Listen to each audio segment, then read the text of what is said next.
Yo ho ho! What's going on, Reapers? This is Grimm Reaper bringing you guys One Punch Man Chapter 94 review. It's also Chapter 135 review if you're reading on Panda Reader, I believe. This chapter was amazing. I'm really excited to talk about it. So many things happened. We got 143 pages. This chapter was epic, man.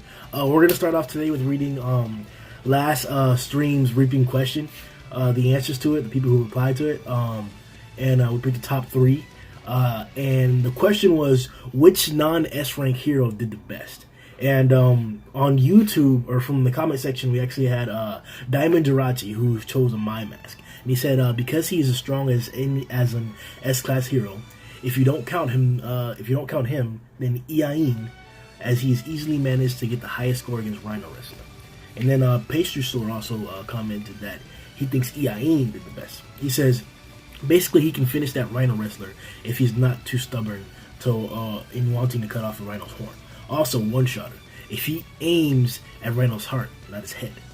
It's interesting. And then also on the Amino app, where we do our polls and all our other discussions, stuff like that, check that out as well, guys. CK replied by saying he also agrees with Iain. Iain came in clutch. He's probably the second strongest member on the team. He's probably the second strongest A-class member if he had his arm. I do believe that too, and he actually has a rank of A-class number 2. So that's really insightful of you guys. Hopefully we get to see more of My Mask and a lot more of Iain. This chapter brought a lot of new faces, and not only did we get to see new powers and the abilities of like some of the A through B class heroes that were participant, and some of the S class also showed out as well. We got to see some of the monsters. Jigan the Psychic, or Evil Eye, that was like the big like Reaper looking figure that showed up in the beginning, and he seemed really powerful at first. You know, he seemed very capable. Unlike some of the other psychic users that we've seen, or even one of the psychic users on our support team, they're not very capable sometimes. But the fact that he was able to lift these like huge buildings up super high in the air, just rip them right off the ground and stuff, it wasn't as impressive compared to Tatsumaki, because she's shown exceptional displays of her powers as well. Those Goro, he also showed his powers as well. We've seen psychic users in the series, so to add Evil Eye to the list, he's definitely not at the bottom of it. His design was really cool. I love the way that how Murata drew him. There's like 3 or 4 panels where he just looked spectacular. I actually had to use one of the panels, one of those pictures for like the thumbnail for the last video, because it looked so great. Like the black hue in contrast to like the aura that he drew coming off of Tatsumaki, and then you had the huge menacing figure with just a black cloak. The mysterious is not being able to see his face, and then just being like a little phantom figure. It makes his design so amazing. I really enjoyed the Jigan, I believe his name was. But unfortunately, he got quickly defeated by Tatsumaki. Now, in the translation that we read, he actually spoke about Tatsumaki's sister, and I believe that's what like really, pushed her to like go a little bit harder against this guy and like not play around as she normally does. So I'm interested to see how that dynamic goes. You know, she's overprotective of her little sister. She really like thinks lesser of her, not in a negative manner, but like she obviously isn't as strong as her, so she should just relax and do other things. That's how she feels, and that's understandable. You want to protect your sibling. So I want to see how that develops, because it's been mentioned several times, and it may be a point that's what Murata wants to develop in terms of her character, because we don't get to see Tatsumaki that much. We don't get to interact with her, see from that much of her viewpoint, besides this new outlet that we've gotten in the past like 10 to 15 chapters of Fubuki being involved with us. So let's see how that works out with Tatsumaki and her development. I was really impressed with a lot of A and B class heroes. Now, this chapter was mainly a showcase of their abilities, them going up against fodder. I believe it was Chop Emperor actually mentioned that was probably Girl's strategy, and he was gonna have that he's having these fodder come out in waves to tire him out. That's what I believe the strategy was. I'm kind of skeptical as to what Child Emperor's like large role is gonna be in this fight. He's definitely not trash. He was taking an overview intelligence gathering viewpoint or stance in this chapter. He was just flying around looking at stuff like that. So I'm interested to see how he's going to contribute to the fight. We know he has a lot of tech. We know he's capable, but physically he's not that capable whatsoever. So I want to see what he brings to this assault, because just as much as any of the other heroes are coming along, he's responsible for fighting as well. Let's see what he does. But a lot of A class got a chance to show out. We had guys like Feather, Mizuki was really impressive. One-shotter started us off in the beginning of the fight. Twin Tail was really impressive. A lot of these guys are great. We'll start with Feather. Feather, he came in into like the middle of the melee, and he reminds me of like the ninjas that Sonic is around. Now the design is a little bit different, but they all had minusculely different designs. But it's all cool, sleek, and agile fighting styles. Now, the ninja that was actually there, that person, that female that we found out from Flash, is actually learned ninjutsu. She actually has ninjutsu techniques similar to Speed of Sound Sonic, similar to Gale and the other guy that we met that are rivals for Sonic and want to come after Flashy Flash and Flashy Flash himself. So I was really intrigued to see these types of fighters becoming more prevalent, because I thought Sonic was going to be like an only unique type character archetype that we were going to see, but that's not the case. And there seems to be a lot more lore involved with that. Now that Flash has mentioned it more times, and we've heard before, it's now almost established that there seems to be hidden villages basically amongst the world. And it's been a long time, I guess, or like they're secret villages, but like that's how they've been passing down the traditions. Like a long tradition of like these techniques and jutsu styles and then I guess belief systems have been passed down in secret to these like secret villages or whatever, where these disciples, students, kids, whatever you want to call them, are raised in this art. So I'm very excited to see who's going to come into play because of that. Speed of Sound Sonic is not an individual who's just out of play in the situation. He's not part of the assault, and because the assault is targeted inside of a city, or specifically supposed to be quote-unquote underground, I'm not sure if he's going to show up in the story, but he should definitely play a part in this overlying arc because of the two individuals that he met. Some of the other heroes that were really impressive was Mizuki. Mizuki did an amazing job. Now, don't get me wrong. Once or twice, he actually got beaten pretty badly. Not beaten pretty badly, but outmaneuvered. With those little watermelons that jumped her when she was fighting. There was another time where like the monsters were coming at them, and then Darkshine actually got in the way to protect her. There was a few times where Darkshine was showing up, and it made her seem a little bit incompetent. But it wasn't necessarily that. She is a B class rank 71, so she's not going to do the same thing as the A rank fighters. But that being said, she was very impressive, especially her baton. Her baton can do all kinds of different things, bro. From extend, the edges turned to different, popped out different heads. The rear part extended a handle for a different use. I believe it even turned into like something else at a certain point, a ball and chain. I'm not sure if like she had taken that from the other guy from what's his name? The guy's name. I forgot the guy's name, but he's part of the Fubuki group, or he usually be part of the Fubuki group. He had the ball and chain. He was also exceptionally impressive with his techniques and fighting style. I was overwhelmed with like, I'll get to no, forget it. He was his control, and I guess he has psychic ability. That's how he's affiliated with the Wookiee group.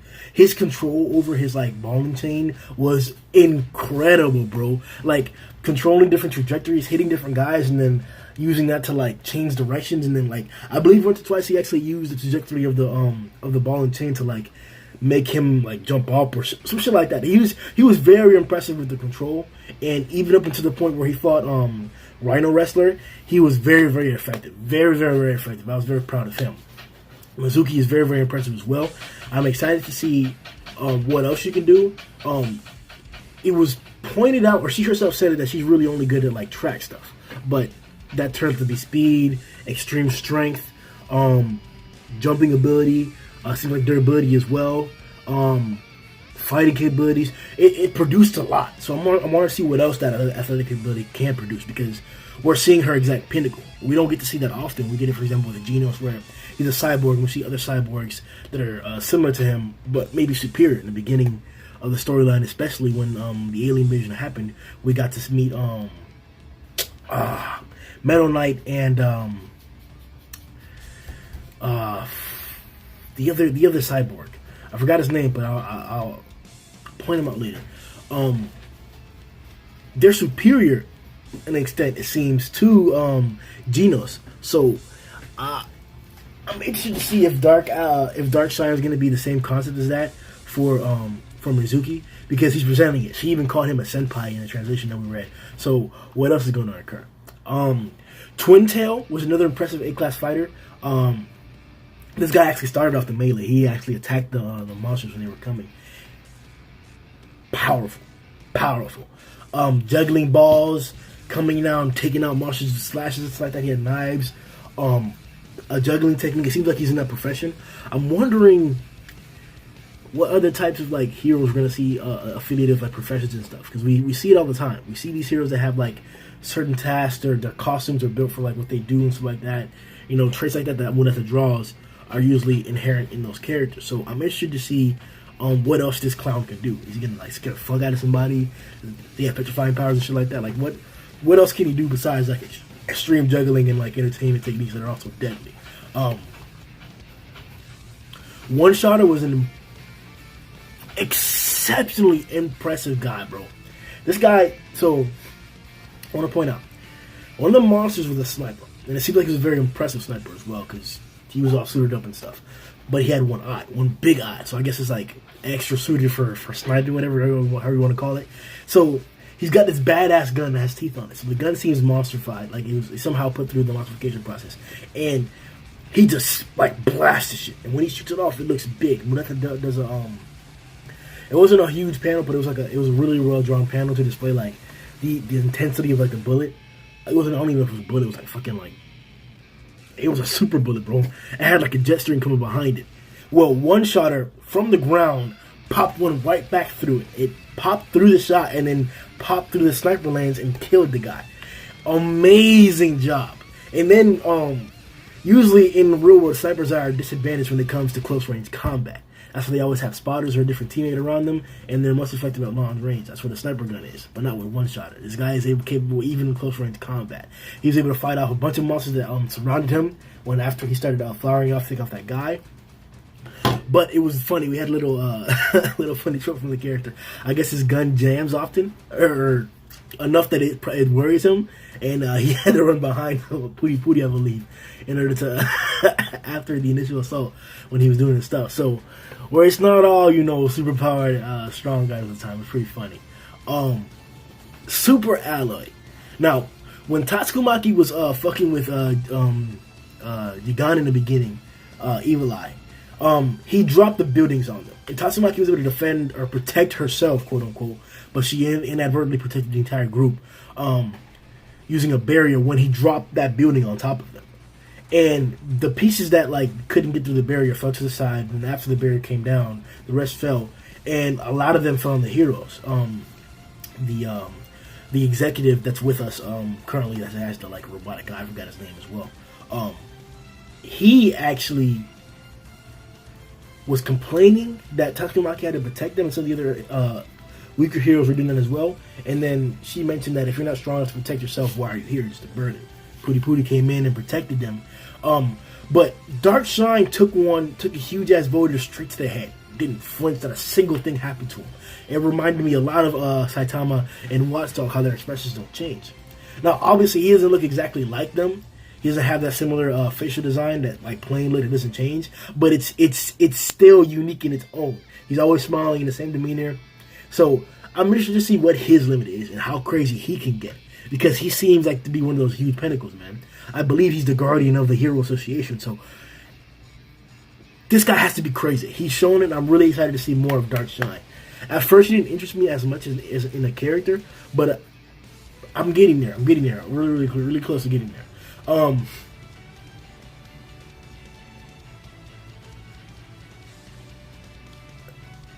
Talk about a freaking monster. When I say Atomic Samurai, bro, not only were his disciples on point, Boost Drill and Okamatachi, when they were taking care of some monsters around the area, and then Iain confronting Rhino Wrestler and then doing just fine. Well, not doing just fine. He actually failed to cut off Rhino Wrestler's horn like he said he wanted to do, but we all understand. We all understand. Atomic steps up. Atomic steps up and like, this is the hype. Like, oh my god! Every time Atomic steps up, it's so hype. It's so hype. I'm so excited for the character. He unsheathed his blade, and then the next panel is him like, okay, we're done. Everybody come on, we're moving forward. Advance.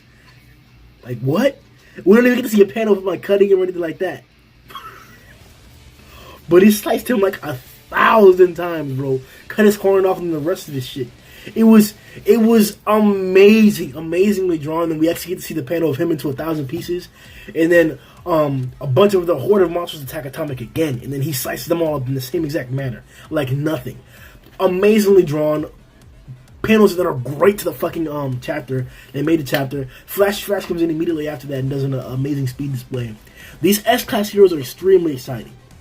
Very, very exciting. Even Pooty Pooty showed up and he put in some work as well, taking care of a monster in a very exciting manner. I'm so excited to see what else the heroes can produce, what else the heroes can do. There's so much more that like that's gonna come up. Their fights are coming too. I'm excited how they're gonna deal with the executives. We had to see Black Sperm in the gang, and Roti was there as well. Those guys are gonna be pivotal to fighting the executives. There's supposed to be more guys that we haven't seen. I want to see how strong we can get. I want to see what the matchups are. There's a lot to do. A lot to do, man. That being said, guys, stay tuned. We're going to be dropping the One Punch Man podcast for chapter 94. We had a huge turnout. We were able to invite the great JMW Shonen. He came through. Satsuki the Savage came through. Sundown Rider and Kishin Prime also came through. They're from the Boarside podcast, but they're also great One Punch Man fans. So we had a huge discussion about the chapter. It's spectacular. We're going to upload that within the next few days. Stay tuned for that. Check the description. We're going to have the next Reaping question. Answer the Reaping questions, guys. It's how you guys can get on the stream, get interaction, and then we can get it popping like that. Like and subscribe, guys. We have more content coming up. Check out the Boar's Hat series if you guys like 7 Deadly Sins, and check out the One Piece Viz series, podcast series, if you guys like One Piece. We're going to be covering that. We're also going to be doing a lot more live reaction series coming up. Attack on Titan has started, and we're going to be live reacting to that especially. So check that out, guys. Yo ho ho!